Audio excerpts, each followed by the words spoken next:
오늘 업무보고의 사회를 맡은 행정안전부 기획조정실장 정영준입니다. 지금부터 국민 삶의 플러스 유능하고 든든한 정부라는 주제로 행정안전부 인사혁신처 업무보고를 시작하겠습니다. 업무보고 시작에 앞서 대통령님의 모두 말씀이 있으시겠습니다. 담당을 하시는 부서인데 어쨌든 여러분들이 지난 6개월 현장에서 최선을 다해주는 결과로 정말 큰 사건, 사고 없이 잘 넘어온 것 같습니다. 특히 경찰은 이번에 그 국제범위, 초국적 범위 매우 잘했다는 말씀드립니다. 어쨌든 여러분들이 어떻게 하느냐에 따라서 우리 국민들이 안전한 삶을 살게 될지 불안한 삶을 살게 될지가 결정이 되니까 여러분의 역할이 얼마나 중요한지 자부심 가지고 최선을 다해주기 바랍니다. 네, 이상입니다. 예, 다음은 윤호중 행정안전부 장관이 업무보고를 드리겠습니다. 네, 행정안전부 장관 윤호중입니다. 오늘 대통령님을 모시고 국민들께 행정안전부 업무계획을 보고 드리게 된 것을 매우 뜻깊게 생각합니다. 2025년의 행정안전부는 국민들께서 빛의 혁명으로 지켜주신 민주 헌정 질서를 회복하고 국민의 열망으로 세운 국민 주권 정부의 성공 기틀을 다지는 데 총력을 다했습니다. 먼저 국민 임명식, 또 정부 조직 개편 등 국민 주권 정부의 출범을 뒷받침하고 또 전 국민에게 지급된 민생회복 소비 쿠폰은 어려운 골목 경제에 온기를 불어넣고 3분기 GDP 1.3% 성장이라는 이 성장 회복에 기여했습니다. 전례 없이 극심했던 호우와 폭염에 맞서 국민 생명을 지키기 위해 노력했으며 또 지방자치 30년을 맞아 미래의 비전을 발표하기도 했습니다. 그리고 AI 민주정부의 기반을 다지는 일에도 최선을 다했습니다. 이제 앞으로 행정안전부는 국정운영의 중추부처로서 참여, 연대, 혁신의 가치 아래 나라, 정부, 지방, 공동체 그리고 개인의 안전과 생명에 이르기까지 국민 삶의 플러스가 되는 든든한 행복 안전부가 될 것을 약속드립니다. 보고 드리겠습니다. 지금부터 국민과의 약속을 실현하기 위한 중점 추진 과제를 보고 드리겠습니다. 첫째, 정의로운 사회 통합으로 바로 서는 국민의 나라를 완성하는 일에 앞장서겠습니다. 12월 3일 빛의 혁명 기념일을 국민 주권의 날로 지정하고 민주화의 아픈 역사를 간직한 남영동 대공 분실을 원형 복원하는 등 K민주주의를 확산하겠습니다. 여전히 해결되지 않은 과거사의 진상규명과 함께 선감학원 등 집단 수용 시설에서 발생한 인권 침해에 대한 범부처 합동 사과를 적극 추진하겠습니다. 아울러 중대범죄수사청 출범 등 검찰개혁 완수를 뒷받침하고 우리 사회에서 혐오가 발을 붙일 수 없도록 단호하게 대응해 나가겠습니다.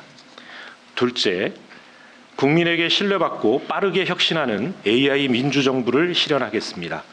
AI 민주정부에서는 시민 참여가 법적 근거와 또 소통 플랫폼을 기반으로 더욱 활성화되고 원칙적으로 정보는 투명하게 공개됩니다. 국민비서, 정부24 등 국민들께서 많이 이용하시는 서비스에 AI 기능을 탑재하고 원스톱으로 민원을 처리하겠습니다. 또한 AI와 데이터에 익숙한 정부를 만들어 나가겠습니다. 행정정보 시스템의 재복구 체계도 근본적으로 혁신하여 행정서비스 중단 사례가 더 이상 발생되지 않도록 하겠습니다. 아울러 신상 필벌, AI 역량 제고, 유연한 문화 조성 등을 통해 공직사회가 실제 문제를 해결하는 조직으로 거듭날 수 있도록 하겠습니다. AI 민주정부가 실현될 가까운 미래에는 국민들께서는 온 오프라인 원스톱 창구를 통해 편리하게 복합 민원을 처리하고 공무원들은 AI를 활용해 업무 효율과 정책 품질을 획기적으로 높일 수 있을 것입니다. 특히 일하는 방식의 개혁을 위해 사람과 AI가 모두 만들고 읽기 쉬운 문서 작성의 기준을 만들어 나가겠습니다. 셋째로 진짜 자치와 균형 성장으로 도약하는 활기찬 지방을 만들겠습니다. 시도 통합 등 지방 행정체제 개편을 본격적으로 추진하겠습니다. 우선 고도의 자치권을 가진 통합특별시가 출범할 수 있도록 서울에 준하는 지위를 부여하고 과감한 권한 이양과 재정 인센티브를 전폭적으로 지원하겠습니다. 또한 특례 확대 등을 통해 5극 3특 중심의 다극 체제를 확립하여 수도권 1극 체제를 극복해 나가겠습니다. 아울러 3차 일괄 이양, 또 재정분권, 자치 입법권 강화 등으로 지방정부의 권한도 확대하겠습니다. 그리고 주민자치회를 전면 시행하고 주민 소환 투표 연령을 하향하는 등 참여자치 기반을 공고히 다지겠습니다. 균형성장 정책의 접근 방식도 새롭게 바꾸겠습니다. 서울과의 거리를 우선적으로 반영한 차등 지원 지수를 올해 안에 마련하고 지방소멸 대응기금과 인구 감소 지역 지정도 성과 중심으로 개선하겠습니다. 또한 기업이 지역의 특산품을 상품화하고 또 민간 플랫폼을 통해 고향사랑 기부금 제도가 더욱 활성화될 수 있도록 하겠습니다. 특히 기본사회 구현이 지방의 활력을 되찾는 지름길임을 깊이 인식하고 행정안전부가 운전대를 잡겠습니다. 넷째로 연대와 협력으로 상생하는 따뜻한 공동체를 만들어 가겠습니다. 무엇보다도 지난 정부에서 약화된 사회연대경제 생태계를 복원하는 일에 행안부를 중심으로 범부처 역량을 모아가겠습니다. 기본법 제정부터 패키지 지원, 또 새마을금고 등 사회연대금융 기능의 강화에 이르기까지 세심하게 챙기겠습니다. 특히 사회연대경제의 주체들을 공공서비스 공급 주체로 육성해 나가겠습니다. 마을 공동체의 활성화를 위해 에너지, 돌봄, 먹거리 등 3대 모델을 확산시켜 나가고 마을 기업과 청년 마을 육성, 주민 행복 마을 조성 등을 통해 마을 공동체 저변도 확대하겠습니다. 아울러 내년에는 우리 동네 새단장 캠페인을 통해 중앙, 지방, 지역사회, 민간이 함께 지역의 주요 공간들을 가꿔 나가도록 하겠습니다. 다섯 번째입니다. 한 사람 한 사람을 소중히 여기고 모두의 안전과 생명 보호를 국가의 제1 책무로 삼겠습니다. 먼저 국민 안전권을 명문화하고 생명 존중 사회를 구현하기 위한 법적 기반을 마련하겠습니다. 보행 안전을 위한 인프라를 확충하고 재난 및 사회적 참사 피해자의 일상과 권리 회복을 적극 지원하는 등 안전 약자를 두텁게 보호하겠습니다. 아울러 최근 복잡 대형화되는 재난에 효과적으로 대응하기 위해 재해, 재난 관련 전문 자격 제도를 도입하고 드론 정보의 실시간 활용을 통한 과학적 재난 관리에 힘쓰겠습니다. 극한 기후에 대비한 방제 성능 기준 강화와 주민 대피 지원단 전국 확대 등 주민 신속 대피 체계도 확립해 나가겠습니다. 특히 미래 세대인 우리 어린이들의 안전은 과하다 싶을 정도로 챙기겠습니다. 유인, 약취 등 범죄가 우려되는 안전 취약 지역에는 CCTV를 확충하여 사각지대를 없애고 학교 주변에 안전한 통학로를 확충해 나가겠습니다. 또한 무인 키즈 카페 등 신종 어린이 시설에 대한 관리도 강화하겠습니다. 마지막으로 두 가지 플러스 과제를 보고드리겠습니다. 우선 행정안전부도 경제부처라는 생각으로 튼튼한 경제를 만드는 일에 일조하겠습니다. AI 데이터 산업, 또 재난안전산업, 주소정보산업을 중점 육성하고 지역사랑 상품권 국비 지원 확대, 지방 민생규제 혁신에도 적극 나서겠습니다. 다음으로 국민들께서 이번 겨울을 안전하게 나실 수 있도록 세심하게 챙기겠습니다. 폭설과 한파는 취약 지역과 취약 시간 등을 집중 관리하고 전국의 고층 건축물 전수 점검하는 등 화재 예방에도 만전을 기하겠습니다. 이상 국민 삶의 플러스가 되는 든든한 행복 안전부를 만들겠다는 다짐을 다시 한번 드리면서 업무 보고를 마치겠습니다. 계속해서 경찰청장 직무대행 유재성입니다. 경찰청 소관 사안을 보고드리겠습니다. 경찰은 정부 출범 이후 불법 계엄 등 지난 과오를 진심으로 반성하고 헌법과 인권 수호를 경찰 활동의 기본 가치로 삼겠다고 국민 앞에 약속드렸습니다. 또한 보이스피싱 통합 대응단을 출범하고 초국가범죄 대응체제를 마련하는 등 민생과 국민안전 수호에 더욱 매진할 수 있는 기반을 구축하였습니다. 내년부터는 이를 토대로 진정한 민주경찰로 새 출발하고자 합니다. 전 경찰관을 대상으로 헌법과 인권교육을 체계적으로 실시하고 경찰활동 전반에 국민의 참여를 확대해 나가겠습니다. 자치경찰제 확대, 국가경찰위원회 실질화 등 개혁과제를 차질 없이 추진하여 경찰 행정의 민주성을 강화하겠습니다. 국민이 경찰 수사를 신뢰할 수 있도록 공정성과 책임성을 강화하겠습니다. 수사 기소 분리라는 개혁을 앞두고 경찰에 거는 기대와 우려를 잘 알고 있습니다. 경찰은 혼신의 노력을 다해 이러한 우려를 반드시 불식시켜 나가겠습니다. 무엇보다 경찰 수사는 민생 범죄를 최우선으로 대응할 수 있도록 혁신하고 주어진 권한이 남용되지 않도록 통제 장치를 촘촘히 구축해 나가겠습니다. 아울러 AI 등 첨단 기술을 접목하여 전문성을 높여 나가겠습니다. 국민의 안전을 확실히 지키는 민생 경찰로 거듭나겠습니다. 우리 사회에 큰 피해를 일으키고 있는 보이스피싱, 마약 범죄, 관계성 범죄는 가용 자원을 총동원해 그 피해를 반드시 감소시키겠습니다. 이와 함께 동남아 스캠 단지 등 국경을 넘나드는 신종 범죄에 능동적으로 대응하고 해외에서도 우리 국민이 언제나 보호받을 수 있도록 상시 대응 체계를 갖추겠습니다. 아울러 산업재해, 가짜정보, 2차 가해 등 공동체의 신뢰와 안전을 저해하는 불법에는 엄정히 대응해 사회 질서를 확립하겠습니다. 이상 경찰청 보고를 마치겠습니다. 다음은 김승용 소방청장 직무대행이 소방청 소관 업무 보고를 드리겠습니다. 소방청장 직무대행 김승용입니다. 올해 소방청은 국민 안전을 위해 대응태세 구축에 주력하였습니다. 생명 존중, 국민 안전 최우선을 목표로 4대 전략을 중점 추진하겠습니다. 먼저 정교한 대응입니다.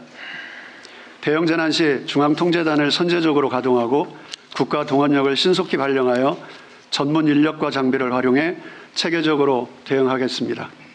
또한 시도 경계 없이 전국의 소방 헬기를 통합 운영하고 응급환자 이송 전담 헬기를 운영하여 이송 시간을 단축하겠습니다.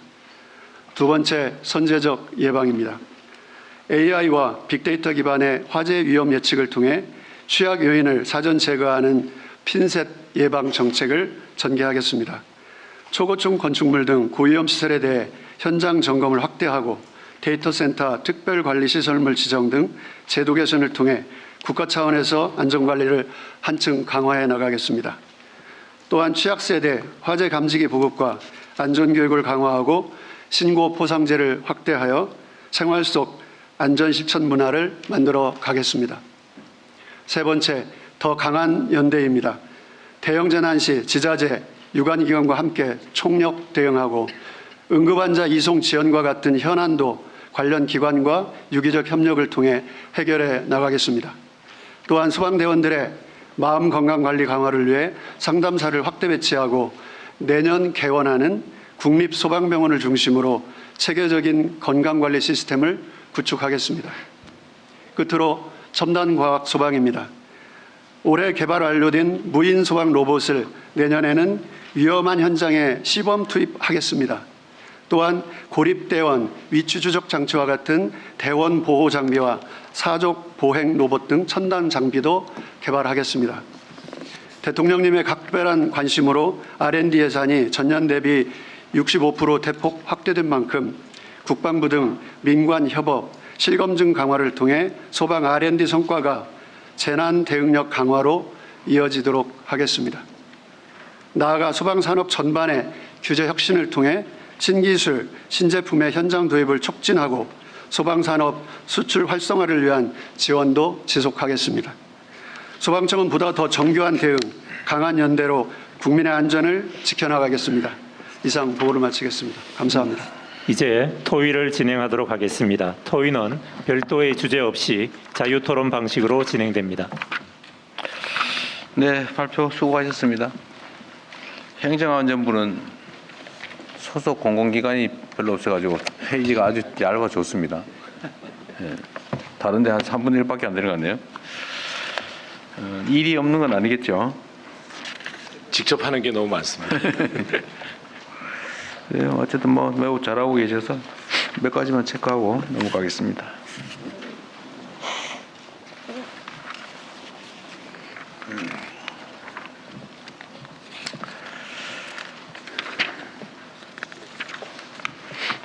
다 뭐 잘 챙기고 있는데 그 경찰 업무하고도 관계가 있는데 이거 우리 사회에 지금 혐오 표현, 혐오 현수막 이거 정말 문제잖아요. 네. 일단은 혐오 현수막 문제는 지금 진척이 어떻습니까? 예, 지금 그 대통령 지시 이후에 그 가이드라인을 지방 정부에 다 보냈고요. 거기에 따라서 지방 정부들이 우선 대응을 하고 있습니다. 전 지방 정부가 다 잘하고 있는 것은 아니지만 이 광주 광산이라든가 서울 성동구 또 이 강북구 이런 데에서는 5개 광고물 심의위원회를 이 별도로 구성해서 적극적으로 대응하고 있습니다. 그러나 아직 그 5개 광고물법이 개정이 안 됐고요. 아마 내년 초에 될 것 같은데요. 그리고 이 정당법 개정이 이루어지지 않아서 다소의 한계가 있다는 말씀드립니다. 정당법은 5개 광고물법에 구애되지 않는다. 지금 그런 내용이잖아요. 예. 그걸 개정해 줘야 돼요. 그거는 5개 광고물법은 이제 5개 광고물법에 대한 예외는 내용을 지 마음대로 막 써도 된다가 아니고 네, 그렇습니다. 5개 광고물 단속법에 의하면은 게시 장소를 제한하게 돼 있잖아요. 네. 그 제한을 받지 않는다는 게 정당법인 것 같아요. 그렇습니다. 예. 그런데 그러면 게시 장소, 5개 광고물의 게시 장소에는 그 시민들이 볼 때 그 눈살 찌푸려지는 이런 거 붙이는 게 허용이 되냐? 그 내용에 대해서 이제 단속하는 가이드라인을 그러니까요. 정해서 지금까지는 무조건 다 방치해 놓으니까 별 해괴한 걸 다 붙여 놓는데 네. 그거는 사실은 방치하면 안 되는 거잖아요.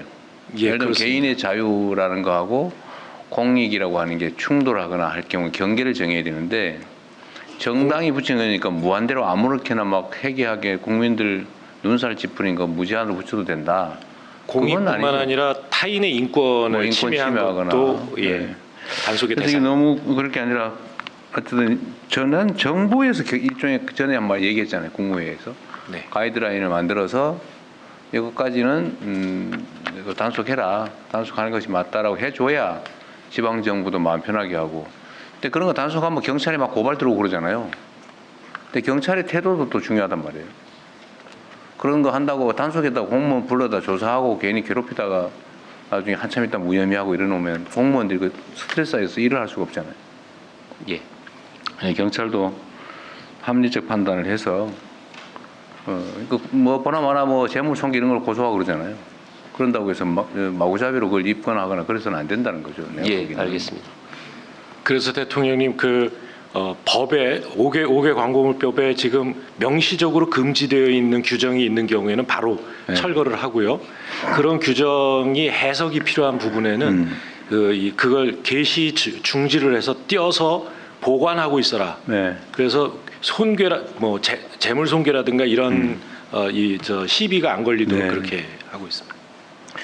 하여튼 이 행정적인 틈새를 이용해 가지고 그 온 동네, 온 사회를 그것도 수치스럽게 만들고 불필요한 갈등을 조장하고 하는 거는 그건 권한 남용이지, 권리 남용이죠.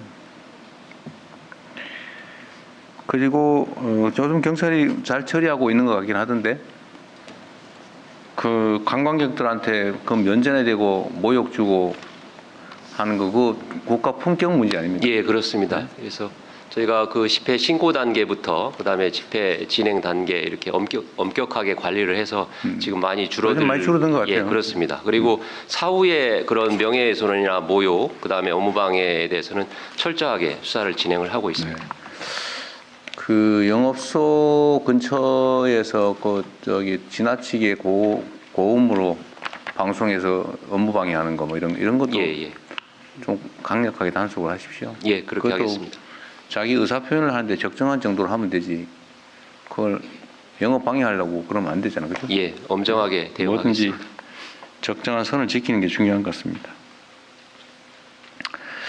그리고 행안부 업무 중에 이게 민원 처리를 원스톱으로 하겠다는 건 매우 좋은 태도 같습니다. 자주 네. 얘기하지만 개인이 알지도 못하는 관련 부서 쫓아다니면서 여기 갔다 저기 갔다가 하기 너무 어렵잖아요. 그 내부에서 한 개 부서가 받아가지고 자기들이 관련 부서에 의견 조회하고 처리하면 쉬운 거를 그 괜히 공무원들 편하자고 하는 게 사실은 국가 전체를 보면 너무 많은 공무원들이 또 새롭게 업무를 해야 되니까 업무 역량 낭비 아닙니까? 네, 그렇습니다. 그래서 원스톱 창구 운영, 원스톱 민원 처리는 전 부처가 좀 정성을 기울여서 추진해야 될 정책 과제 같습니다. 모범적으로 좀 잘해 주시고요. 예, 알겠습니다. 공직사회관리도 여기 행안부 업무소관인데 이것도 한 번 더 강조 삼아 말씀을 드리면 공직사회는 신상필벌을 좀 분명하게 해야 되겠다는 겁니다.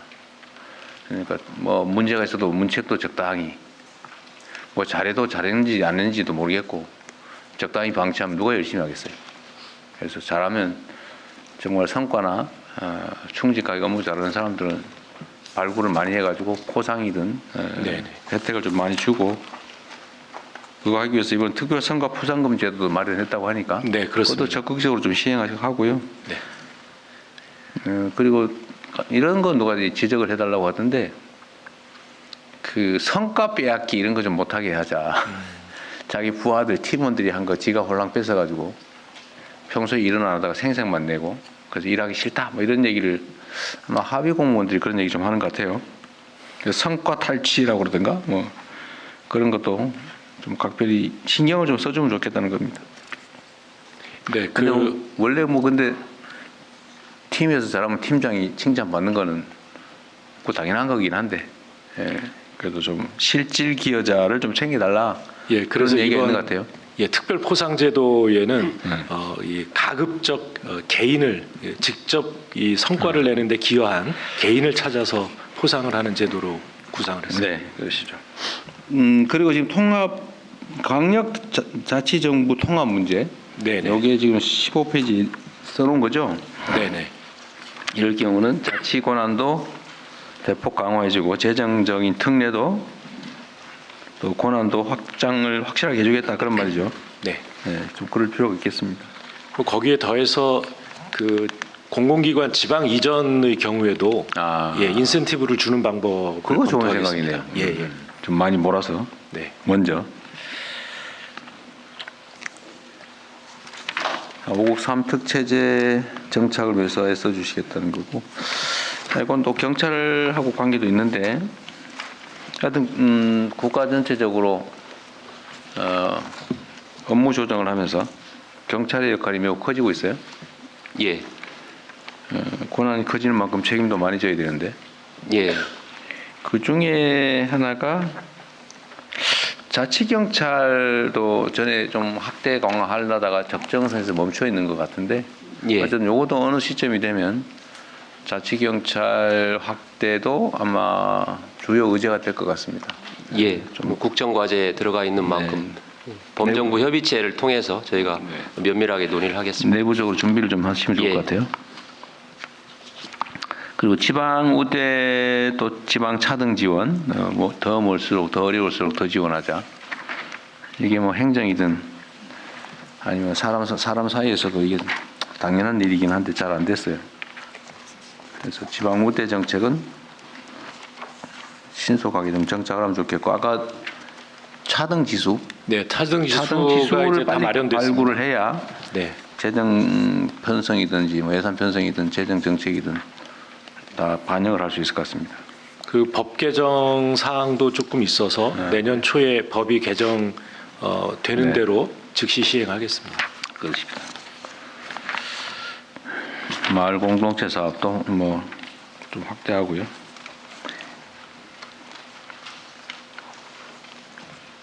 전에 우리 국무회에서 얘기했던 재난 관련 안전 관련 부서에 대한 처우 개선, 네네. 또 인력 보충 이건 다 하고 있죠. 예, 이미 제도를 네. 개선해서 시행하고 있습니다. 우리 담당 실장이 네. 설명을 드릴까요? 대통령 추가로 잠깐 보고 드리겠습니다. 저희 대통령이 네. 지시했던 것처럼요. 그 저 성명하고 먼저 네, 말씀하시고. 행정안전안전대방 정책실장 김용균입니다. 네. 그 대통령 지시에 따라서 일단 우수 공무원을 유입하기 위해서 조직 모델을 먼저 개발을 했습니다. 그래서 안전부서와 인사부서를 통합하는 한, 안전부서와 관련 부서를 통합하는 한들을 해가지고 지자체 조직관리 지침을 10월 1일 보냈고요. 관련해서 평가를 통해서 하도록 하겠습니다. 또 인력 확충도 저희가 추가로 했습니다. 그리고 수당도 연말까지 규정을 개정을 해서 내년까지 지급하도록 하겠습니다. 그 지방 정부의 안전부서 인력을 보강하고 처우를 개선해 준다 그랬더니 바로 소방을 전체적으로 다 해줘야 되는 거 아니냐 그런 주장을 막 하던데요. 왜 지방 정부 안전 담당 부서만 해주고 일반적으로 안전을 담당한 소방은 왜 고려 안 해주냐 그런 주장을 하던데 어떠세요? 일선 소방관들 주장인가요? 지분권 국장입니다. 예, 내년도 저희가 지방 인력 증원해 줄 때 소방 인력도 한 800명 정도 증원해 주는 걸로 저희가 그렇게 그래요? 추진하고 있습니다. 아, 참. 그러니까 생각이 나는데, 경기도는 소방 인력을 계속 제가 있을 때는 확충을 해왔는데, 그 후에는 어떻게 됐나 모르겠네요. 별로 관심이 없어서 모를 수도 있지. 소방 인력이 지난 3년간은 거의 늘지 않았습니다. 아, 그래요? 예. 이제 다시 좀 늘려서 확충을 하고 있습니다. 소방 인력과 관련해서 국가 직화되면서 지방정부에서 관할이 벗어났는가요? 그럴 수도 있겠네. 그 지난 17년부터 5개년 계획으로 인력 충원이 한 2만 명 정도 네. 됐었고요. 그리고 지난 3년간에는 증원이 안 됐었는데 올해 내년부터 5년 동안 2030년까지 매년 1,000명 정도, 네. 5,000명 정도 증원 계획을 갖고 있습니다. 그 기준은 현실적으로 현장 인력에 대한 기준을 현실적으로 부족분에 대한 인력 산정을 했고요. 그거에 기반으로 해서 5년 동안 5,000명, 연간 1,000명씩 증원하는 걸로 행안부하고 협의가 다 끝났습니다. 그래서 그 정도 충원이 되면 현장 인력들은 어느 정도 충원이 될 것으로 네. 생각하고 있습니다. 뭐 인력 얘기 나와서 그러는데 경찰은 어떠세요?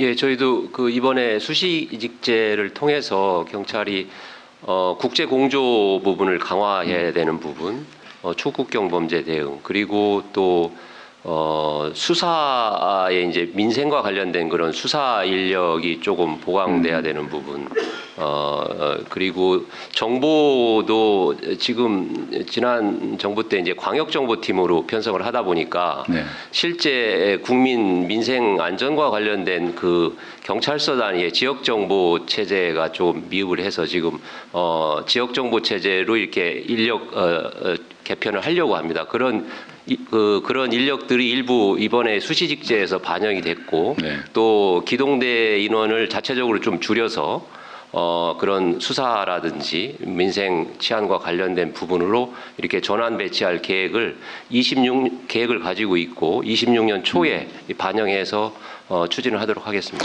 그 지금 기동대를 많이 편성했잖아, 그죠? 예, 예. 2, 3년 동안 예, 계속 예. 늘려봤는데 그 문재인 정부 당시의 기동대 규모 예. 하고 그 후에 좀 기동대를 추가로 계속 늘렸던 것 같은데 그 규모는 그 차이는 얼마 정도예요? 제가 정확하게 대충? 하진 않지만 전에는 의경이 있어서 의경은 어쨌든 순경으로 다 대체됐고 예, 예. 적당한 수로 3대 1인가 됐다는 것 같고 내가 얘기한 건 그거 관계없이 지금 기동대로 얼마나 많이 더 빠져나갔나를 제가 한번 판단을 해보려고 그래요. 아는 분 계세요? 저 지금 조직국장 아무나 얘기하십시오. 괜찮아요. 제가 기억하기로는 한 5,000명 정도 수준의 기동 추가로- 순찰대가 그 원래 있었어요? 없었던 걸 새로 만든 새로 만들어서 겁니다. 5천 명. 예, 기동 순찰대 그거를 이제 원래 기동대가 있긴 있잖아요. 예, 경비 인력이 경비 인력이 따로 있고요. 뭐 시위나 집회에 대응하는 그런 치안 인력이 있고 그 외에 기동대. 예, 그 기동 순찰대라고 해서요. 우범 지역이나 이런 데를 이 순찰하는 그런 기능을 가진 조직을 새로 만들었어요. 그러니까 그게 이거 윤 대통령께서 들어오면서 그걸 추가로 만들었잖아요. 예, 예. 그 없던 걸 만들기 시작한 거잖아요. 네네. 그게 몇 명쯤 되잖아요. 그게 한 3천여 명 되는데 예, 그 이번에 다 복귀시켰어요? 아닙니다. 지난번에 1차적으로 한 1,000여 명을 줄였고 이번에 이제 26년 초에 인력 조정을 하면서 한 1,000여 명을 더 줄여서 수사부서를 이렇게 배치를 하려고 합니다. 그래서 한 1,000명 정도는 남겨서 이게 이상동기 범죄라든지 또 어느 특정 지역의 초등학생들 뭐 약취 유인 그런 범죄라든지 그건 기동대 업무는 아니잖아요. 아니 기동 순찰대라고 해서 기동대는 집회 시위 대응하는 진압 부대. 예, 부대고 이 기동 순찰대는 지구대 파출소의 지역 경찰을 보강하는 인력입니다. 그게 3천 명이었다고요? 예, 그게 한 3,000명 정도 됐었는데 그걸 지난번에 1차적으로 한 1,000명 줄였고 이번에 이제 다시 1,000명을 그럼 1,000명은 그냥 그 상태로 필요하다. 그대로 필요하다고 저희 판단을 했습니다. 근데 그러면 평소에는 뭐 하고 있어요? 그 인력들, 인력들이 1,000명이 평상시에 이제 범죄 우려 지역에 대한 그런 순찰 활동을 합니다. 매일 근무조를 짜서 매일 하고 있어요? 예, 하고 있습니다. 대통령님 저 부연해서 좀 잠깐만, 제가 이 얘기를 왜 하냐면 지금 경찰의 수사 업무 인력이 예, 제가 보기에는 좀 부족해 보여서 그러는 거예요. 예, 그렇습니다. 일은 많이 늘어나고 예, 요즘은 또 범죄가 옛날하고 달라서 복잡하잖아요. 예, 또 수사도 쉽지도 않고 인력도 많이 필요한데 예, 그렇다고 경찰 인력 전체를 늘리는 건 쉽지가 않고 예, 그러면 제가 전에 한번 얘기했잖아요. 인력 재배치를 해서 특히 뭐 집회 시위 진압을 위한 경찰 인력을 많이 유지하는 거는 내가 보기엔 최소한 우리 정부 있을 때는 그렇게 많이 필요할 것 같지가 않다. 예. 그래서 집회 시위를 관리하는 기동대. 네. 기동대가 현재 한 12,000명 정도 있거든요. 그러면 거기 이것도 집회- 한 1,000명 이번에 줍니다. 이 기동대 12,000명인데 예, 12,000명인데 1,000명 줄여서 11,000명으로 그 여기 10,000명은 그러면 계속 집회 진압용으로 대기합니까? 뭐 평상시에 이제 시설에 이제 시설 훈련하고 경비도 대기하고 하고 그럽니까? 그리고 서울 같은 경우는 뭐 거의 이렇게 집회 시위가 많고 또 지방에도 이제 또 소소한 그런 집회가 있기 때문에 그런 집회 관리를 하고 또 여력이 있으면 이게 이제 그런 집회가 많지 않으면 그걸 이제 민생 치안으로 돌려서 이 기동대도 좀 순찰 활동이나 이런 범죄 예방 활동을 하고 있습니다. 인력 운영을 좀 잘하셔야 될 것 같아요. 예. 집회 총량은 이게 추세 분석하고 있을 거 아니에요? 예, 예. 참여 인원수 예. 횟수 이런 걸 흐름은 어때요? 집회 추세는 뭐 그렇게 뭐 큰 변동은 없다고 저희는 보고 있습니다. 내가 받는 보고서상으로는 참여 인원수는 좀 줄어드는 것 같던데요? 좀 어때요? 제가 정확히 통계는 가지고 있지만 너 같이 오신 분들은 뭐 아는 분 없어요? 뭐 그리 중요한 건 아닙니다. 예. 네, 저희가 면밀히 분석을 해서 인력을 효율적으로 이렇게 운영을 하겠습니다. 그런 집회 진압 뭐 이런 데다가 너무 역량을 많이 소진할 필요가 없지 않을까? 진압 대기 인력은 좀 줄여야 되지 않을까? 줄여서 수사나 민생 치안 영역으로 좀 많이 전환을 해줘야 되지 않을까 생각이 들어서 그런 겁니다. 예, 이번에 1,000명을 좀 감축을 하고 또 이렇게 추후에도 좀 면밀히 분석을 해서 추가 감축이 가능한지 그런 부분들을 검토를 하겠습니다. 하여튼 집회 진압 을 위해서 대기하는 인력은 그렇게 많이 유지할 필요는 없지 않을까? 그 말씀하신 것처럼 그냥 순찰이라도 하고 평소에 좀 이렇게 활용 가능한 영역이 예, 활용을 해. 예. 싶어요. 당연히 그 집회가 많지 않으면 그 민생 치안 쪽에 활용을 하도록 하겠습니다. 그다음에 수사 인력 있잖아요. 경찰은 어떻게 인사는 어떻게 하는지 모르겠는데 경비하다가 교통 경찰 하다가 뭐 이렇게 하다가 수사하다가 또 딴 데 가고 막 이럽니까? 아니면 수사 경과로 이렇게 별도로 운영을 합니다. 계속 예. 그래서 수사 경과를 운영을 해서 수사 경과를 이제 이렇게 그 해마다 이렇게 선발도 하고 또 자격이 안 맞고 또 뭐 그럼 내보내고. 의무 위반이 있다든지 그러면 또 이렇게 해제도 하고 이렇게 해서 별도로 운영을 합니다. 그래야 될 것 같아요. 수사라고 예, 하는 게 옛날하고 달라서 이제는 완전히 전문 영역이 됐는데. 예, 그렇습니다. 네. 승강기 안전공단은 뭐 특별히 볼 건 없는 것 같고요. 일제 강제동원 피해자 지원재단 누가 나오셨어요? 예, 누구세요? 재단의 이사장 직무대행을 맡고 있는 이원범입니다. 이사장 어디 가셨어요? 이사장이 지금 유고 상태요? 예. 네. 여기가 지금 강제동원 피해자가 판결을 받으면 배상을 대신해 주는 그런 재단이죠. 예. 지금 재원은 어떻게 돼요? 재원은 지금 현재 있는 재원은 얼마나 됩니까? 현재 재원은 지금 고갈됐고요. 없어요. 예, 그러면 잠재적인 피해자 규모 네. 앞으로 예상되는 앞, 뭐 이게 여기서 대위 변제하는 게 바람직한지 얘기는 일단 논의로 하고 네. 재원은 어떻게 될 것 같습니까 앞으로? 재원 감당 가능하냐 아니냐 그 감당 가능하지는 않습니다. 앞으로 이제 몇 명 새로운 정도 있을 것 같아요? 지금 현재 39건이 지금 이제 계류 중에 있고요. 이런 피해자 수로는 피해자 수로는 지금 375명이 지금 1심, 2심에 지금 375명. 재판을 진행 중에 있습니다. 지금 위자료 1억씩 판결하고 있어요? 네?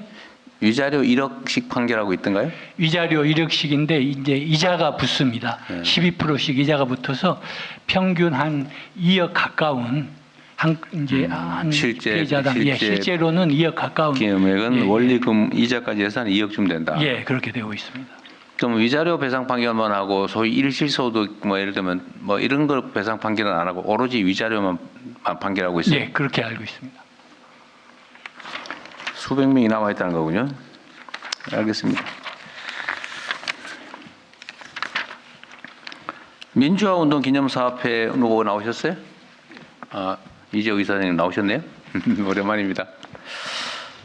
전에 제가 그때 잠깐 나눴던 예산 문제는 다 해결하셨어요? 해결 안 됐지만 조금 해결됐습니다. 안 된 게 뭐예요?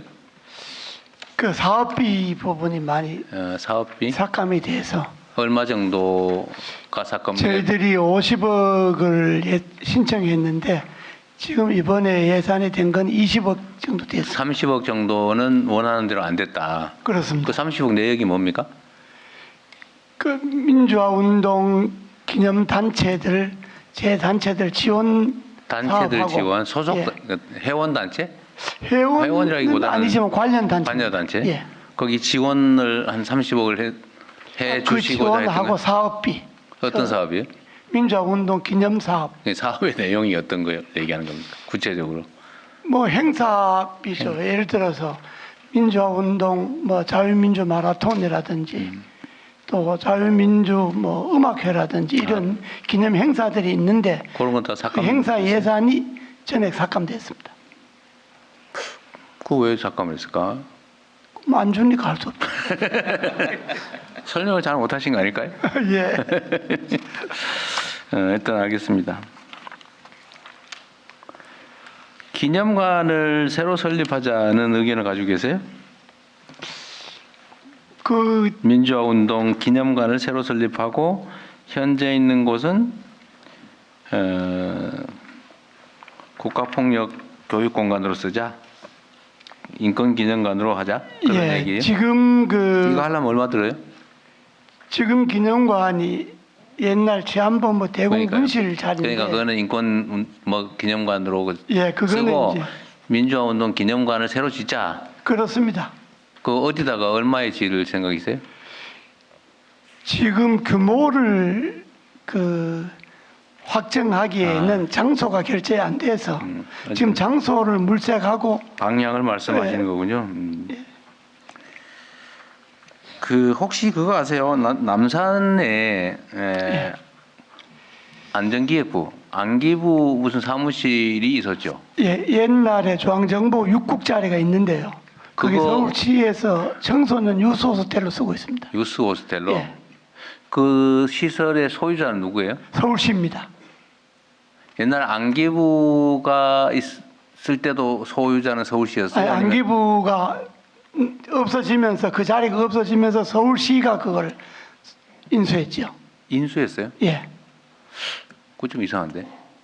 그래서 원래 서울시가 그걸 청소년 그게 재산시- 원래 중앙정부 소유였는데 서울시로 넘겨줬다는 거예요? 아니 그렇습니다. 그 국정원으로 되고 이전하면서요. 헌인릉 쪽으로 이전하면서 이거 땅을 서울시- 바꿨나? 땅을 예. 그런 거겠죠. 예, 예. 소유권 이전 절차가 있었겠죠. 그냥 줄 수는 없고. 그건 서울시 소유라는 예. 거죠. 지금 이사장님 생각은 거기다가 할 생각이에요? 아니면 그냥 개인적인 의견으로? 기념관을 사대문 안에 몇 군데 장소를 저희들이 물색하고 있는데 거기다 조건이 여의치 않아서 네. 지금 장소를 더 물색하고 있습니다. 네. 네, 알겠습니다. 그 경찰청 있잖아요. 내 자료상 조금 이상해서 하나 물어보는데 51페이지에 보면 위에서 세 번째, 네 번째 줄에 보이스피싱이 계속 증가한다고 지금 돼 있잖아요. 예. 그런데 전에 우리가 초국가 범죄 특별 대응단이던가 대응본부인가 그걸 9월달에 만들고 난 예, 다음에 통합대응단. 예. 10월, 11월에는 한 대폭 줄었던데 오히려. 그러니까 이제 그 통합대응단이 만들어지기 전에 1월부터 9월까지를 전까지- 전년 대비하면 증가를 했는데 엄청나게 늘었죠. 예. 근데 통합대응단이 만들어진 다음에 10월, 11월을 9개월 금년 9개월 평균하고 비교하면 한 30% 이렇게 감소를 했습니다. 그게 아니고 작년 기준으로 9월까지는 많게는 월별로 30에서 60%까지 더 많았는데 예, 증가했습니다. 예. 10월, 11월은 작년 대비 30% 이상 줄었더라. 예. 그러니까 9월 대비로 하면 훨씬 더 많이 줄어든 거죠. 예. 대폭 줄어든 건데. 예. 이건 팩트는 이런 건데 이게 아마 자료 작성 시점 차이가 아닌가 싶긴 해요. 연간 기준으로는 보이스피싱이 계속 늘어나는데 예. 어쨌든 9월 대응단 만들고 난 다음부터 10월, 11월에는 대폭 줄어든 예, 거죠. 그렇습니다. 어쨌든 뭐 경찰이 큰 역할을 한 것 같아요. 매우 잘하셨고 어쨌든 이렇게 조직적으로 또 규모 있게 강력하게 대응하니까 실제 피해가 엄청나게 줄어든 거 아닙니까? 예, 그렇습니다. 작년 발생 대비 30% 넘게 줄었으니까 3분의 2로 줄어들었다는 얘기예요. 작년 대비. 예, 이게 그 경찰만 하면 그렇게 이제 큰 효과를 볼 수 없는데 이번에 정부 합동으로 해서 그 같이 이제 정부 기관에서도 파견 나오고 뭐 키사나 금감원 같은 민간에서도 파견 나와서 같이 협력을 해서 이제 효과가 더 있었던 것 같습니다. 국정원도 상당히 역할을 잘 했던 예, 것 같아요. 그렇습니다. 어쨌든 앞으로도 좀 강력하게 지속적으로 대응해가지고 피해 규모를 대폭 줄여주십시오. 예, 그렇게 하겠습니다. 그리고 이태원 참사를 합동수사단을 꾸려서 수사하라고 전에 지시했었잖아요. 예. 아마 합동수사를 하고 있는 것 같은데 예, 지금 검찰의 합동수사단이 편성이 돼서 진척 사항은 혹시 좀 뭐 보고를 받거나 하나요? 예, 제가 그 검찰에 우리 인력을 파견해서 이렇게 한 사안이라 제가 검찰이 주관하고 있어요? 구체적으로 받지는 않았습니다. 이태원 유가족들 중에 일부가 불만을 표시하는 것 같던데요. 예, 저한테 그 부분은 그 수사가 지지부진하다. 예. 뭐 하는 거냐 뭐 이런 좀 그런 항의 비슷한 게 있어요. 예, 합동 대응단에 연락하겠습니다. 한번 챙겨보라고 하십시오.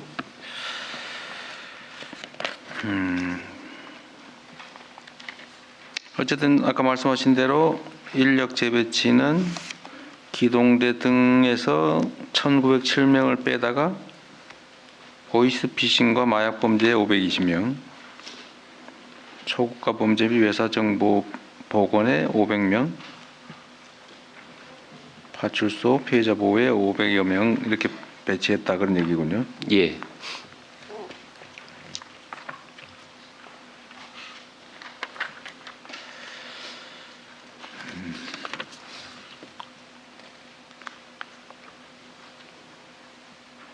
마약 부분 있잖아요. 예. 경찰에는 마약 전담 체계가 있어요? 예, 경찰도 마약 전담하는 수사팀이 있습니다. 여기를 지금 인력을 378명에서 942명으로 예, 예, 부강, 예, 마약도 사회적으로 문제가 되기 때문에 부강을 했습니다. 많이 늘렸네요. 예. 검찰에도 마약 전담 수사 기구가 있죠? 있습니다. 예, 검찰도 마약 그 전담을 해서 이렇게 그 인력을 별도로 채용해 가지고 운영을 하고 있습니다. 정보 공유나 그 수사 협조는 서로 해요? 예, 그 마약 관련해서는 범정부적으로 협의체가 구성이 돼서요. 주기적으로 회의도 하고 그렇습니다. 실제 정보를 주고받고 교류해요? 실제 정보는 이제 뭐 잘안 입수하면 자기가 수사를 해야 되기 때문에 잘 안 그렇지 서로 예, 잘 예, 안 하겠죠. 예, 실제 정보 교환에 대해서는 좀 한계가 있습니다. 사실은 낭비인데 그게 똑같은 조직을 놓고 양쪽이 동시에 추적하거나 그럴 수도 있잖아요, 그죠? 예, 예. 서로 모르고. 예, 예, 그렇습니다. 장기적으로 이게 마약 분야는 지금 심각성이 커지는데 마약 수사를 하는 독립 조사 기구 이런 게 필요하지 않을까요? 어떠세요? 예, 충분히 검토해 볼 필요가 있다고 생각을 합니다. 이게 마약이 해외에서 이제 들어오면서 관세청을 거치고 국내 수사는 이제 경찰과 검찰 이렇게 담당을 하는데 이게 연계가 돼 있기 때문에 네. 그 처음에 들어오는 것부터 이렇게 수사가 체계적으로 이루어지면 상당히 좀 효과가 있을 것이라고 생각합니다. 경찰 수사는 이게 들어온 다음에 네. 그 하부부터 이렇게 이제 신고가 들어오면 하부부터 이렇게 상선으로 이렇게 타고 올라가는데 이게 이제 관세청이나 해외에서 들어오는 정보를 가지고 수사를 하면 위에 있는 그 상선부터 이렇게 네. 그 적발을 해서 밑에 조직까지 이렇게 할 수 있기 때문에 전방위적으로 할 수 있는 좀 효과가 있을 것 같습니다. 국정원도 이 부분에 그 예, 그렇습니다. 그 역할을 할 텐데 예. 지금 각 기관들이 따로 하고 있군요. 어쨌든 예, 이 협력체는 있습니다. 예, 협력체는 있는데 그 다음에 업무 말씀하시죠. 예, 저희 정리실에 마대협이라 그래가지고요 마약 대책 협의회가 있습니다. 주기적으로 저희가 회의를 해서 각 기관별한테 지금 말씀하신 것처럼 정보 교환하는 게 조금 좀 부족한 부분이 있습니다. 잘 안 될 거예요. 예, 하여튼 뭐 노력을 하겠습니다. 네. 그건 억지로 해도 되지도 않을 것 같고.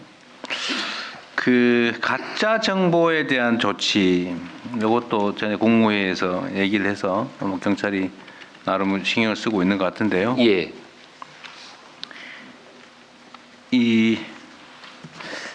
하여튼 이게 뭐 유튜브 뭐 기사 댓글 무슨 뭐 커뮤니티 너무 이 명백한 가짜 뉴스들이 좀 많이 횡행해요. 그렇죠?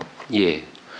그런데 이게 이제 개인이 우발적으로 우연히 이렇게 하는 경우들도 있지만 조직적 체계적으로 의도를 가지고 이렇게 가짜 뉴스를 유포하는 경우도 있어 보이거든요.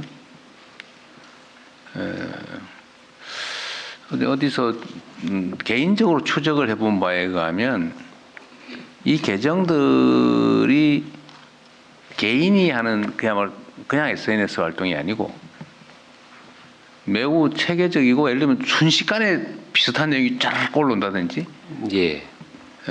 뭐 특정 포털의 특정 기사에 보면 딱 두세 개만 그렇게 집중적으로 그 순식간에 뭐 공감 뉴스 댓글들이 쫙 올라온다든지 이런 거는 매크로나 아니면 뭐 기계적 수단을 동원한 거 아니냐. 개인이 갑자기 그럴 리가 없잖아요.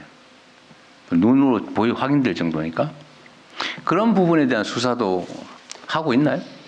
예, 저희가 그 사이버 수사 심의관을 TF 팀장으로 해가지고 이 가짜뉴스 허위 정보에 대한 그 수사는 전국적인 이런 컨트롤이 있기 때문에 그런 부분이 지금까지는 좀 미흡하긴 했는데 저희가 그런 그 조직적인 그런 가짜뉴스 유포라든지 이런 부분에 대해서도 좀 뭐 치밀하게 그렇게 계속 수사를 좀 진행을 하겠습니다. 근데 이 가짜 뉴스라고 하는 시각으로 접근을 하면 이제 결국 명예훼손에 예. 해당이 되냐 안 되냐. 예. 그 뭐 고발 고소가 있냐 없냐 뭐 왜 이걸 수사하냐 이런 논란이 있을 수가 있는데 예. 포털의 그 순위를 조작하기 위해서 기계적으로 매크로를 활용하거나 하는 거는 그거는 명예훼손이나 이런 문제가 아니라 업무방해잖아요. 예, 그렇습니다. 조작하는 거. 예. 그거는 혹시 어떻게 수사나 이런 거 하세요? 예. 댓글 조작하는 거 이런 거. 예를 들면 그게 허위냐 아니냐 다음 문제고 댓글을 골라가지고 표적을 정해서 막 순서를 올리거나 이런 행위들은 그건 업무방해 범죄 행위 같은데. 예, 그렇습니다. 예. 그런 부분은 그 점에 중심을 놓고 수사를 하거나 그러지는 않나요? 그게 제가 최근에 그 특정 사안에 대해서 그렇게 이루어졌다는 제가 보고는 받지 못했는데 하여튼 뭐 그런 부분도 저희가 이제 염두에 두고 수사는 진행을 하고 있습니다. 그게 조직적으로 됐다는지 이런 게 그 증거가 나오면 그런 부분에 대해서는 말씀하신 대로 업무방해라든지 이렇게 적극 적용을 하겠습니다. 포털 그 회사들은 사실은 이제 그 쉽게 캐치할 수 있을 거거든요. 예. 근데 그걸 내가 보기에는 영업상의 이유로 일부러 방치하는 거 아닌가 하는 생각이 들 때도 있어요. 막 들어와서 싸우면은 이제 주목도가 올라가잖아요. 예. 그것도 그리 바람직한 일은 아닌데. 하여튼 순위 조작이나 이런 매크로를 활용한 여론 조작이나 이런 것도 사실은 매우 나쁜 범죄 행위에 속하는 것 같습니다. 예, 그렇습니다. 그런 문제도 한번 체크를 한번 할 필요는 있지 않을까 싶어요. 예. 면밀히 살펴보겠습니다. 하여튼 우리 사회도 그렇고 전 세계적으로 그렇지만 하여튼 이 진실과 관계없이 편을 먹고 조작을 하고 하는 그래서 갈등을 격화시키고 대립을 심화시키는 건 정말 문제예요. 예, 그렇습니다. 그 누구 편이냐 문제를 떠나서. 그리고 또 아까 경찰은 사실은 좀 위험한 직업인데 어떤 사건 조작이나 이런 뭐 요즘 설마 이제 고문하거나 그러지는 않을 건데 인권 침해, 폭력행위 이런 건 안 할 텐데 이제 뭐 사건 조작이나 이런 건 여전히 좀 위험성이 있죠. 어쨌든 이것도 우리 경찰들도 이런 점에 대해서는 이제 좀 관념을 바꿔야 됩니다. 그거 통과됐나요? 그 인권 국가폭력범죄 공소시효 폐지. 국회에서 국가폭력범죄, 예를 들면 국가 권력을 이용해서 개인의 인권을 침해하는 사건 조작 행위, 고문 뭐 이런 거. 이거 앞으로는 공소시효가 폐지돼서 영원히 처벌되는 그런 상황이 곧 오게 되기 때문에 혹여라도 뭐 안 하겠지만 어떤 국민들의 인권 침해 행위를 국가의 이름으로 자행하는 일은 절대로 생기지 않도록 각별히 유념해 주면 좋겠어요. 예, 명심하겠습니다. 저희가 그 경찰관 인권 행동 강령도 만들어져 있어서 그런 부분들을 부단히 교육을 시키겠습니다. 그러게요.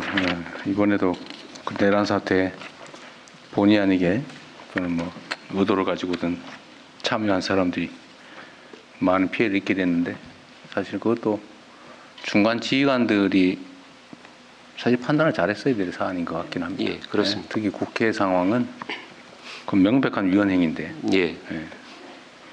그거는 저도 그날 담 넘어 들어갔는데 경찰들이 문을 막고 있더라고요. 아내하고 차 타고 갔더니. 저도 담 넘어 들어갔습니다만 어쨌든 헌법상 명백하게 저게 적법한 정당한 그리고 적법한 계엄이라 할지라도 국회를 막으면 안 되는 거죠, 원래. 예, 그렇습니다. 저희가 그 부분은 철저히 반성을 하고 그러니까요. 있습니다. 근데 그때도 보니까 우왕좌왕하는 것 같긴 하던데, 뭐 폭력적으로 막거나 그러진 않고, 예. 하여튼 물리력으로 막고 있기도 하고 또 터주기도 하고 혼선을 빚고 있기는 했습니다만, 하여튼 그럴 때는 해서는 안 될 일을 최소한 하면 안 되는 거죠, 그죠? 예, 그렇습니다. 자, 그리고 뭐 도로교통경단은 특별히 볼 게 없을 거 있고요. 소방청은 워낙 고생하고 열심히 하고 계셔서 제가 특별히 할 얘기는 없는데, 119 일단 이거 얘기 한번 해볼게요.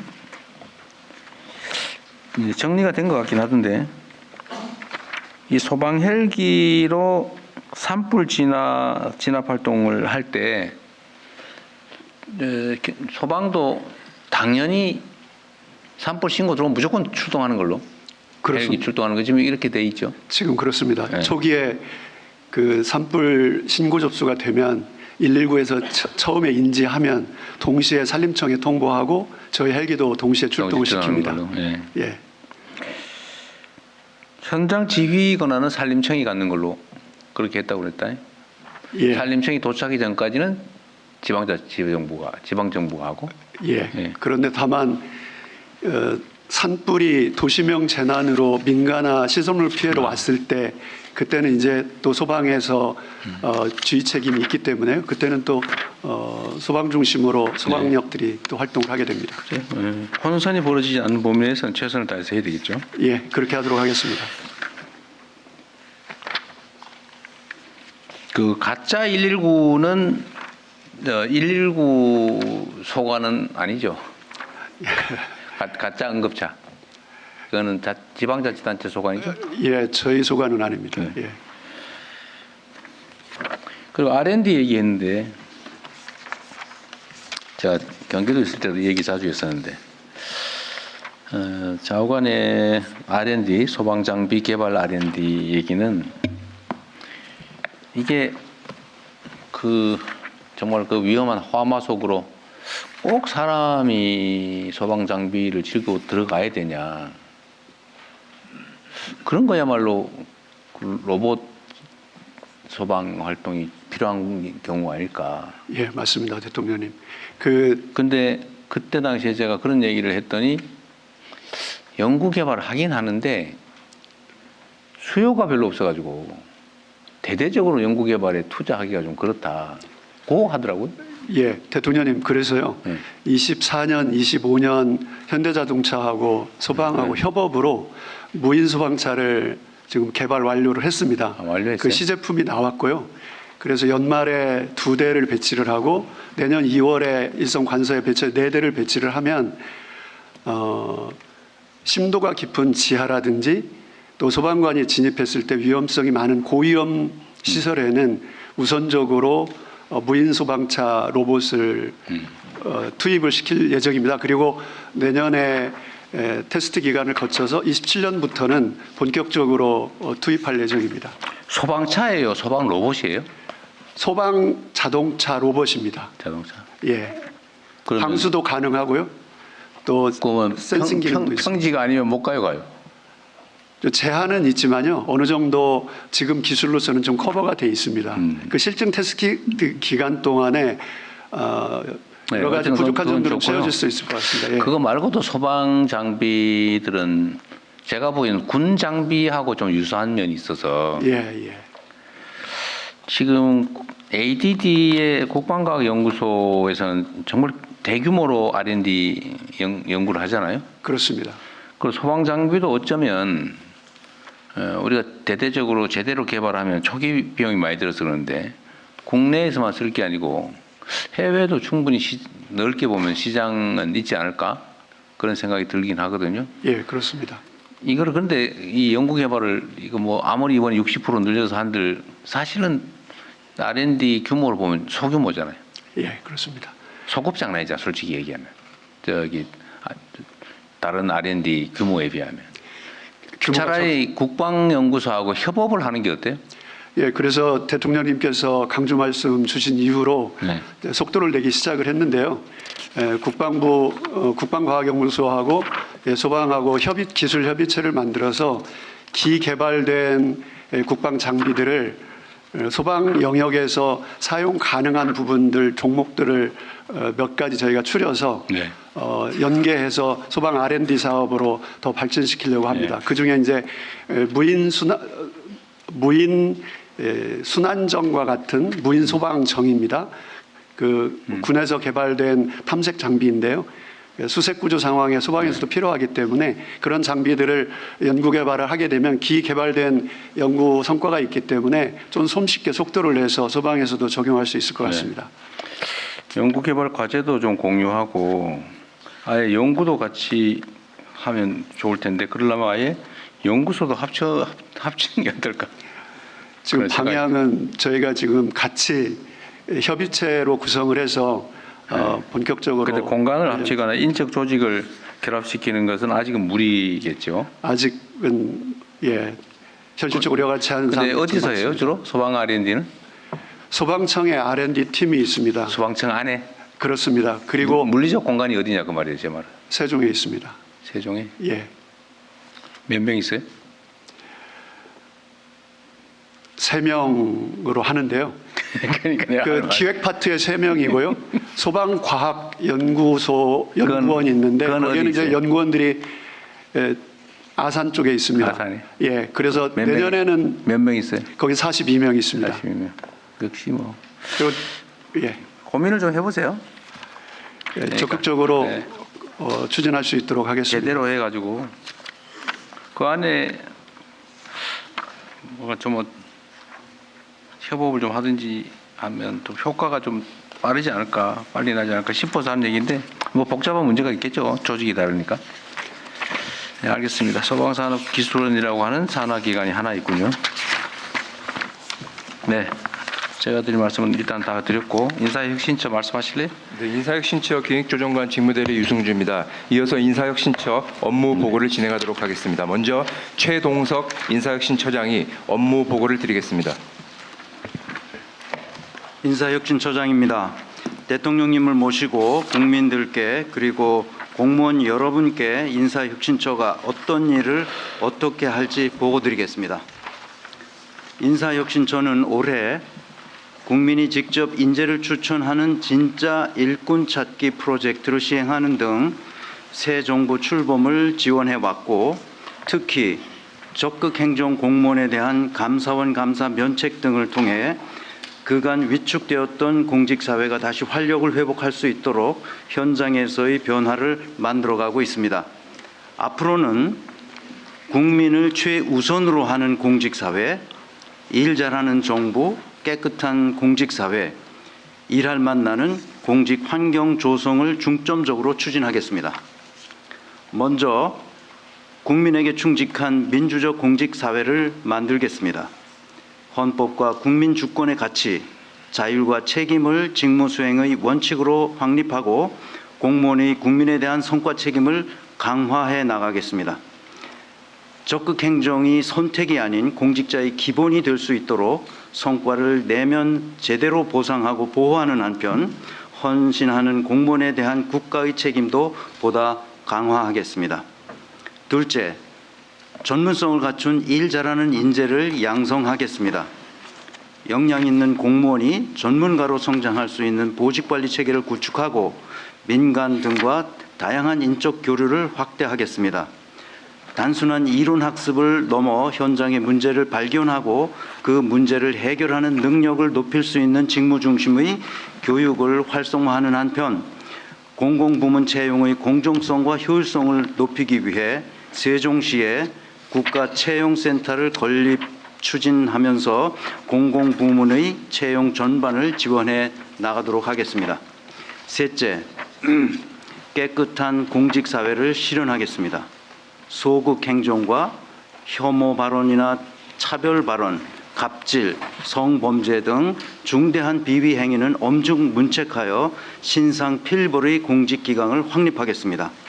법무법인 등 소위 전관예우 문제가 발생하는 주요 취업 분야에 대한 재취업은 더욱 엄격하게 심사하고 고위 공직자가 보유한 주식과 부동산 등 재산에 대해서도 국민 눈높이에 맞게 철저히 관리해 나가겠습니다. 마지막으로 활력 있게 일하고 싶은 공직 환경을 조성하겠습니다. 국민의 의견을 충분히 반영하여 공무원의 근무 시간 외 직무와 무관한 기본적인 정치적 표현의 자유를 보장하는 방안을 검토하고 균형 인사와 퇴직 공무원의 전문성을 활용하는 사회공헌 사업을 확대하여 추진하겠습니다. 또한 청년 세대 저연차 공무원의 근무 여건도 개선하여 공직 구성원 모두가 함께 활기차게 일하고 싶은 일터를 만들어 가겠습니다.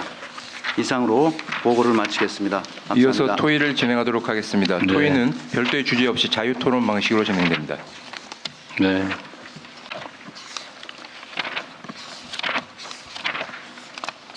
어쨌든 아까 행안부 보고 때 말씀드렸는데 신상 필보를 좀 뚜렷하게 하면 좋겠어요. 네, 그렇게 하겠습니다. 네. 언거주 좀 애매모호하게 하지 말고 네. 잘하면 정말로 격려해주고. 그래서 적극 행정 협의체를 만들어서 네. 운영하도록 하겠습니다. 네, 의외로 좀 빨리 끝났는데 여기 혹시 하실 말씀 있으신 분들은 자유롭게 하시도록 하시죠. 지난 세션에서 대통령님께서 질문을 주셨는데 다른 부처에서 인사 문제를 제대로 답변을 못한 게 있어서 그래요? 그거를 말씀하십시오. 네. 정원과 현원이 왜 이렇게 차이가 나느냐 하는 네. 문제를 말씀하셨는데 그 원인에 대해서 잠깐 아까 51명은 저희 양휴가 효모 제가 얘기 들었습니다. 아 얘기 들으셨어요? 네. 네네. 그건 뭐 자료 작성인 과정 오류 같은데 네, 됐습니다. 또 없으세요? 기회를 주시면 편하게 말씀드리겠습니다. AI 전환을 해 가면서요. 우리 이제 그 공직 사회의 이 보고서 문화가 상당히 좀 심각합니다.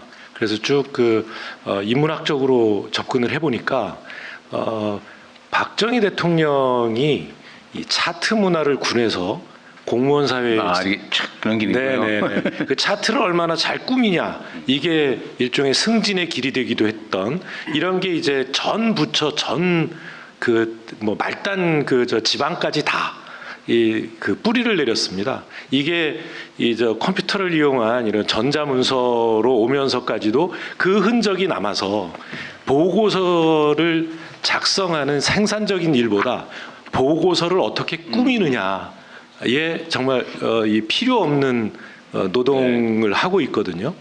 그런데 이게 다른 한편으로는 두 가지 문제를 낳습니다. 우리 대한민국의 자랑스러운 문서 작성 프로그램인 아레아 한글은 이런 우리 공직 문화를 겨냥해서 과도한 편집 기능을 집어넣습니다. 그리고 그걸 활용한 문서를 작성하고 있거든요. 이 AI가 못 읽습니다. 그래서 AI로 전환하는 이 시점에 보고서 문화를 혁신해야 될 텐데 이건 시작이 대통령이 시작한 거라서 대통령님께서 저한테 책임을 떠는 기세요. 전 지휘급 공무원들에게 보기 좋은 문서를 보고서를 요구하지 말고 AI도 쉽게 읽을 수 있는 보고서에 장차관들부터 적응을 해라. 네. 이렇게 지시를 해주시면 고맙겠습니다. 아니 비서실장이 그래도 준비하고 있어요. 네, 저희가 관련해서 논의하고 있고요. 말씀하신 것처럼 노무현 대통령 때 이후로 이 문서를 보고하는 형태가 바뀐 적이 없어서 저희가 바뀌는 것을 TF에서 구성해서 논의하고 있습니다. 그래서 대통령실부터 해서 시범적으로 해보고 또 부처가 같이 공유할 수 있도록 준비하겠습니다. 네. 기계가 읽을 수 있는 문서로 쉽게 편하게 쓸 수 있는 쉽게 읽을 수 있는 문서로 빨리 바꿔야 됩니다. 네. 또 네. 국가공무원 좀 인재개발은 먼저 다음에 하십시오. 먼저 하세요. 네. 임채원. 네, 국가공무원 인재개발원 원장 네. 임채원입니다. 저희들이 내년 비전을 국민 주권과 K 인센티브를 위한 탁월한 인재 양성 이렇게 잡고 있는데요. 국민 주권은 이제 헌법 가치로 저희 좀 체계화해가지고 공무원 교육을 시작합니다.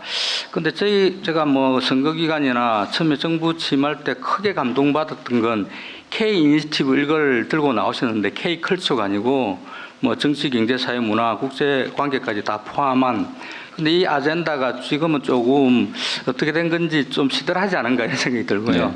저는 거기 국민 주권하고 K 인센티브는 동전의 양면 같거든요. 네. 저희들이 뭐 최근에도 저희 인재원에서 뭐 유럽도 다 다녀오고 말레이시아 내년에는 뭐 우즈베키스탄 이렇게 하는데 거기서 좋아하는 게 K 컬처만이 아니거든요. 그래서 조금 지금 전 세계가 뭐 여러 가지 갈등 때문에 주도권을 행사하거나 선도적인 보편 가치를 못 끌고 있는데 좀 대통령님께서 처음에 시작했듯이 좀 K 인센티브를 좀 주도적으로 내용을 좀 채워주시고 그러면 저희들도 뭐 95만 국가공무원들이 그걸 내용으로 한번 전 국민적인 붐을 일으켜보면 좋겠습니다. 네, 감사합니다. 이재호 이사님 말씀하십시오. 네, 짧게 말씀드리겠습니다. 이런 기회가 흔치 않기 때문에 네. 예, 말씀드리겠습니다. 저희 그 민주화운동기념사업회가 중장기적으로 해야 할 4가지 과제를 네. 제가 그동안에 근무하면서 느꼈습니다. 첫째는 민주주의 연구원을 만들어야 한다는 생각이 듭니다. 국내외적 우리나라 민주주의가 네. 민주화와 산업화가 동시에 성공한 유일한 나라다 이렇게 이야기는 하는데 정작 민주주의 연구원이 정부 차원에서 이루어지지 않고 있습니다. 네. 민주주의 연구원이 필요하고요. 두 번째는 민주주의를 일상화하기 위해서 민주주의 학교가 필요합니다. 네. 민주화운동 기념사업회 안에 민주주의 학교를 만들어서 특히 청소년들, 학생들, 교사들에게 수시로 학교가 있어야 되고 세 번째는 이 민주화운동 기념관이 개관되고 난 다음에 외국 사람들이 많이 옵니다. 외국 대사관에서도 오고 직접 외국의 주요 인사들 외국 정부의 그 관리들도 많이 오기 때문에 민주주의 국제협력센터를 저희 기념사업회 안에 만들어 필요가 있다. 마지막으로 이천에 민주화운동 기념공원이 있습니다. 그 공원에 지금 70여 분이 안장되어 있는데 그 현재 그 민주화운동 기념사업회가 하는 그 규정에 의하면 136명밖에 거기 안장을 할 수가 없게 되어 있습니다. 그래서 지금 많은 분들이 민원을 제기하는데 민주화운동 관련자들이 본인들이 원하면 이천 공원에 안장할 수 있도록 좀 개정을 해달라 해서 민주화운동 관련자들이 그 민주화운동 심의회에서 결정한 사람이 한 9천여 명 됩니다. 그러니까 그 주에 뭐 몇 명이라도 본인이 희망하면 나는 거기에 묻히고 싶다 하면 거기에 묻힐 수 있도록 그 규정을 좀 개정해야 하는데 그게 지금 현재 막혀 있습니다. 그래서 거기에 매장은 땅을 넓혀야 되니까 한계가 있지만은 봉안탑을 크게 만들어 갖고 봉안관을 만들도록 이걸 지금 해야 되는데 이게 지금 저희들이 그 추진하고 있는데 그게 많이 막혀 있습니다. 요 4가지 점에 대해서 대통령님께서 특별히 관심을 가져주시고 말씀을 해주시면 좀 고맙겠습니다. 그 이천에 있다는 이거 공원 묘원은 소유자가 누구예요? 그게 행안부입니다. 아, 행안부가. 예, 행안부가 여기를 민주화운동 기념공원입니다. 지정했어요? 예. 아, 그래요? 저희들이 위탁해서 운영하고 있는데 원래는 이천시가 하다가 대통령님께서 그 지사님을 하실 때 이천시가 거기를 했는데 이천시가 못하겠다 그래서 국가로 넘어온 거예요? 예, 행안부에서 저희들 기념사업회가 위탁을 맡고 있는데 알겠습니다. 여기 추가로 매장 가능한 그 기수는 136기밖에 없다 예지가 정해져 있는 게 민주화운동 과정에서 죽은 사람들만 136명이 다 한정돼 있습니다. 그래요? 그거 희한하네. 그 민주화운동 그 공헌자로 지명된 사람 아까 5,000명이라고 그러지 않았어요? 아니 그냥 민주화운동 관련자는 한 9천여 명 되는데요. 민주화운동 하다가 죽은 사람들 분신하거나 자살하거나 직접 사망한 이런 분들이 묻히게 되어 있는데 민주운동 관련자들이 이야기는 우리도 조금은 거기에 묻힐 수 있도록 해달라고 하는 것이 민원입니다. 아, 대상을 늘려라. 예, 대상을 민주운동 그 관련자 행안부에서 요 지금 말씀하신 내용들을 좀 늘려달라고. 검토를 하셔가지고요. 네. 별도로 한번 얘기를 한번 해보죠. 예. 검토하겠습니다. 그리고 민주주의 학교는 프로그램 만들어서 시행하면 되는 것 같은데 이건 뭐 그리 어려운 것 같지 않네요. 그게 저희들의 장소도 있고 강사도 확보할 수 있고 프로그램도 만들 수 있는데 거기는 그래도 예산이 좀 필요하지 않습니까? 그러니까요. 예산하면 그런 예산이 다 깎였거든요 지난번에. 그 누가 깎은 거예요 지금부터 이렇게. 일단 알겠습니다. 이거는 행안부에서요. 장관께서 좀 별도로 나중에 국무회의에 보고를 해주세요. 네, 보고드리겠습니다. 네, 또 있으세요? 점잖은 분들이시라서 말을 안 하네요. 공직자들은 보면 진짜 회의 때 말하라고 하면 절대로 정해진 거 외에는 안 하는 경향이 있더라고요. 그게 안전해서 그런 거죠. 뭐 그럴 수도 있겠죠. 네, 긴 시간 고생하셨습니다. 네.